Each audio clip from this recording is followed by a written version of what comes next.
Hello viewers, welcome back to our YouTube channel Unraveling Stories of Famous Personalities पर।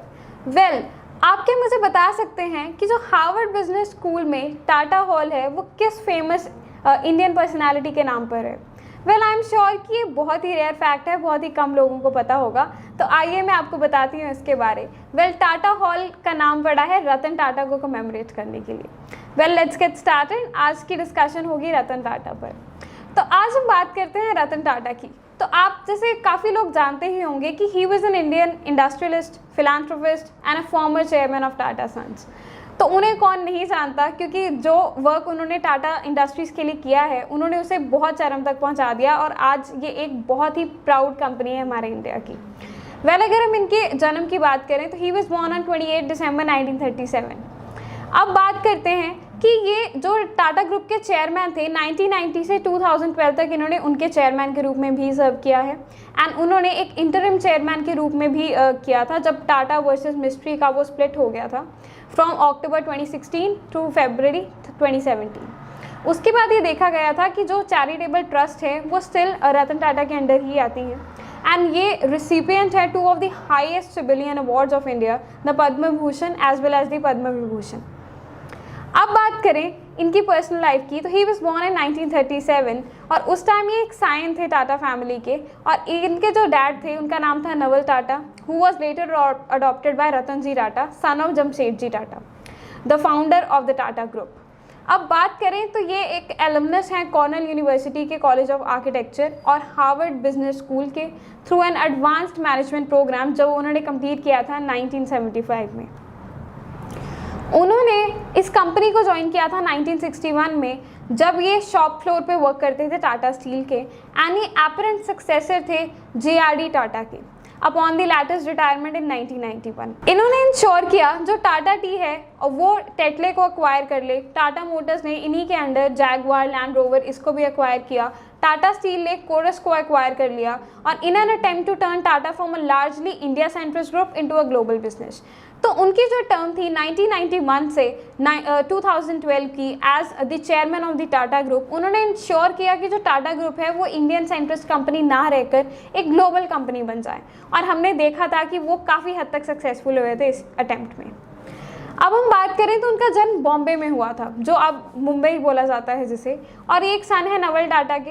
अगर हम बात करें इनके बायोलॉजिकल ग्रैंड मदर की जो कि वाइफ थी जमशेदजी टाटा की जो फॉर्मर थे टाटा ग्रुप के, तो इनके जो बायोलॉजिकल ग्रैंडफादर थे हरमुसजी टाटा वो बिलोंग करते थे to the broader Tata family. और अगर हम बात करें इनकी रेजिंग अप की तो इनके पेरेंट्स का डिवोर्स हो गया था when he was 10 years old। तो उसके बाद he used to live with his grandmother जो कि इनकी बायोलॉजिकल ग्रैंड मदर तो नहीं थी but she adopted him from a trust, from a Parsi trust. तो इसके बाद ये देखा गया था कि इन्होंने मैनेजमेंट को बहुत ज़्यादा प्रमोट किया जब ये टाटा स्टील्स में आ गए 1970s में, और इन्हें बहुत ज़्यादा इनिशियल सक्सेस मिली जब इन्होंने नेल्को को काफ़ी अच्छे एक पोजीशन तक पहुंचा दिया था। बट ये देखा गया था कि जब इकोनॉमिक क्राइसिस आया तो नेल्को बिल्कुल डिप्लोरेबल कंडीशन में जा चुका था और वो बंद करने की तादाद पे था। उसके बाद हम ये देखें कि 1991 में वो वाटरशेड मूवमेंट आया जब JRD टाटा ने रतन टाटा को एज हिज सक्सेसर अनाउंस कर दिया। उसके बाद हम ये देखते हैं कि टाटा ग्रुप सब्सटैंशली बहुत नए एंडेवर्स को इंक्रीज़ करता चला गया। जब ये एक नए रोल में आए तो इन्होंने पहले देखा कि बहुत सारी स्टिफ रेजिस्टेंस मिल रही है इन्हें बहुत कंपनीज़ के हेड से, क्योंकि वो लोग काफ़ी टाइम से उन्होंने डेकेड्स लगाए हैं अपने इस करियर में और उन्होंने इंश्योर किया कि एक न्यू कमर जो कि बिल्कुल उस सिनेरियो से था भी नहीं, जो एक हेड था भी नहीं किसी कंपनी का, उसे कैसे टाटा ग्रुप का चेयरमैन बना दिया गया है। बट इन्होंने एक बहुत स्मार्ट वे से उनको आउटविट किया एंड इन्होंने इंश्योर किया कि एक मिनिमम रिटायरमेंट एज सेट कर दी जाए टाटा ग्रुप के लिए, जिसकी वजह से वो उनको रिप्लेस करते चले गए। और ये देखा गया कि जो इंडिविजुअल कंपनीज़ हैं वो ग्रुप को रिपोर्ट करेंगी हर एक ऑपरेशन के बारे में। तो इससे एक सेंट्रलाइज स्ट्रक्चर भी बन गया but at the same time decentralisation पे भी फोकस था। उसके बाद हमने ये देखा कि during the 21 years when he led the Tata group revenues almost 40 times बढ़ गए थे और जो प्रॉफिट था वो 50 टाइम्स। तो हम ये जानते हैं कि उनके बहुत सारे जो ऐसे स्टेप्स थे, जो क्रूशियल स्टेप्स थे, उन्हीं से ये हो पाया है। अगर हम सेल्स की बात करें तो पहले की बात करें तो जब उन्होंने ये रिस्पॉन्सिबिलिटी को संभाला था उस टाइम उनके पास कुछ कमोडिटीज़ थी जिनकी सेल से रेवेन्यू आता था, जिनकी सेल से प्रॉफिट आता था। बट उसके बाद जब वो गए तो बिल्कुल इंडिविजुअल ब्रांड्स की तरफ से रेवेन्यू आने लग गया। तो हम ये देखते हैं कि जितने नंबर की कमोडिटीज़ थी उतने उन्होंने ब्रांड्स खड़े कर दिए। तभी हम देखते हैं कि 40 to 50 टाइम्स रेवेन्यू में increment as well as in profit increment देखा गया। अब हम बात करते हैं कि जो 65% रेवेन्यूज़ हैं वो ऑपरेशन या सेल्स से आती हैं ऑलमोस्ट 100 कंट्रीज से, almost 100 countries, that's a big number. उसके बाद हम बात करें तो उनका एक सपना भी था कि जो मिडिल क्लास फैमिली है उनको एम्पावर करना इंडिया में। दैट्स वाई उन्होंने कंसेप्चुलाइज किया था the idea of Tata nano car.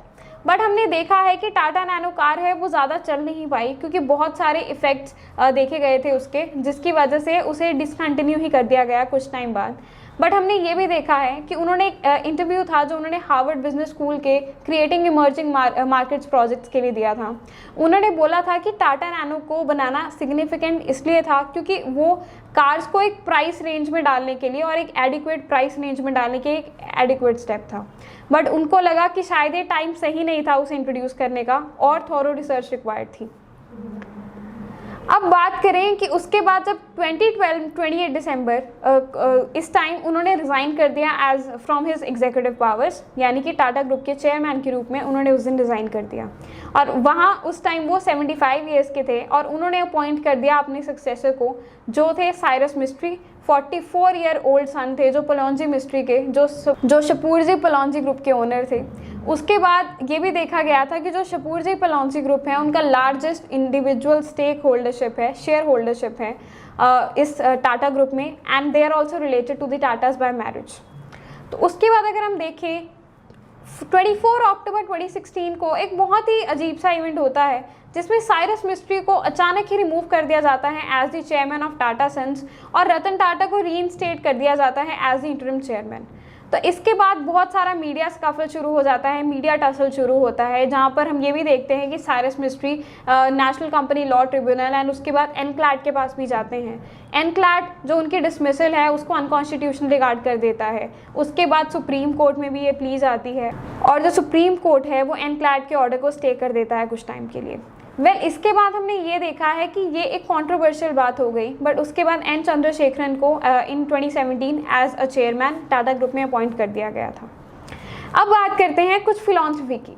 Ratan Tata is one of the renowned philanthropists of India और इन्होंने काफ़ी सारे अटेम्प्ट्स को at education, medicine, rural development, इन्होंने बहुत सारे अटेम्प्ट्स को आगे बढ़ाया है।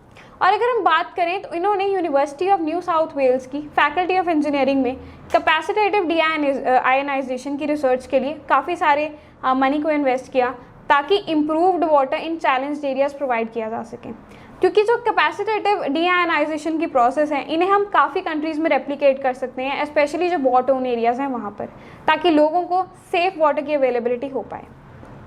अब बात करें इन 2010 जो टाटा ग्रुप की कंपनीज़ हैं और टाटा चैरिटीज़ हैं, इन्होंने $50 मिलियन को डोनेट किया था for construction of an executive centre at the Harvard business school, और इसी सेंटर का नाम था टाटा हॉल जो मैंने आपसे पूछा था इस वीडियो की स्टार्टिंग में।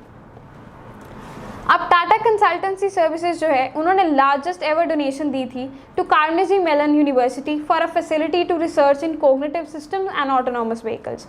तो आप ये देख सकते हैं कि अपार्ट फ्रॉम बिजनेस इन्होंने बहुत सारे डोनेशंस कुछ ऐसी ऑर्गेनाइजेशंस को दी हैं जो फ्यूचर के ऊपर वर्क कर रही हैं एज वेल एज आज की प्रॉब्लम्स को कम करने के लिए वो वर्क कर रही हैं, जहाँ से हम ये देख सकते हैं कि ये एक बिजनेस पर्सपेक्टिव या कमर्शियल पर्सपेक्टिव रखने वाले लोग नहीं हैं, बट ये डेवलपमेंट पर भी उतना ही फोकस करते हैं। अगर हम बात करें इनके बारे में कि इनको कहाँ पर पब्लिश किया गया रिसेंटली, तो मेगा आइकन्स जो 2018 से 2020 तक एक सीरीज़ चल रही थी, ये इंडियन डॉक्यूमेंट्री टेलीविज़न सीरीज़ थी ऑन नेशनल ज्योग्राफिक। तो इन्होंने प्रोमिनेंट इंडियन पर्सनालिटीज़ को कवर किया था। इन्होंने एक डेडिकेट किया था एक episode to Ratan Tata's contribution to India. अगर हम रतन टाटा के एक फेमस कोट की बात करें तो उन्होंने कहा, the day I am not able to fly will be the sad day for me. तो यही से पता लग जाता है कि रतन टाटा की एम्बिशंस इतनी बड़ी क्यों है, क्योंकि वो शुरू से सक्सेस में ही बिलीव करते थे और वो शुरू से यही देखना चाहते थे कि वो एक्टिविज्म को कितना प्रमोट करते हैं। और इसी से हम देख सकते हैं कि तभी उनके लिए ये पॉसिबल था कि बहुत ही कम टाइम में उन्होंने टाटा ट्रस्ट को कहाँ से कहाँ पहुँचा दिया। From a India centrist company उन्होंने इसे एक ग्लोबल कंपनी बना दिया जो आज बहुत सारी कंट्रीज़ में इस्टेब्लिश है, मोर देन 100 कंट्रीज़। तो ये सब फैक्ट्स थे रतन टाटा की लाइफ के बारे में। अगर आपके पास भी इनकी लाइफ से रिलेटेड कोई भी इंटरेस्टिंग फैक्ट है तो आप हमारे साथ उसे शेयर कर सकते हैं कमेंट सेक्शन में। एंड अगर आप किसी और पर्सनालिटी पर एक डेडिकेटेड वीडियो भी देखना चाहते हैं तो आप उसे भी रिक्वेस्ट कर सकते हैं कमेंट सेक्शन में, हम उस पर भी एक नई वीडियो ले आएंगे। And on the same note, don't forget to like, share and subscribe to our channel. It's a wrap. Thank you so much.